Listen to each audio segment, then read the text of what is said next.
బావగారు, పండితుడైన నా తండ్రి సాంప్రదాయం కోసం మీ 2 కాళ్లు కడిగి అల్లుడిగా తెస్తే మీ దౌర్భాగ్యం చూడండి. తప్పు చేసినందుకు నా కాళ్లు పట్టుకున్నావు. రేపు సూర్యోదయం సమయాన నువ్వు మా ఇంట్లో గాయత్రి మంత్రం జపిస్తూ కనిపించాలి. లేదంటే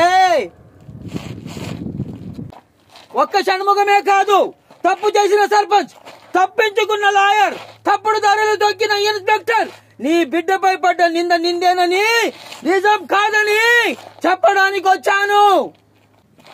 బాలా హలో, ఈ కృష్ణ సరళ సుబ్రహ్మణ్యంని కళ్యాణిని ప్రేమించాలని ముందుకొచ్చి చెప్పమనండి. మీ బాల్ని బాలాడేస్తాను.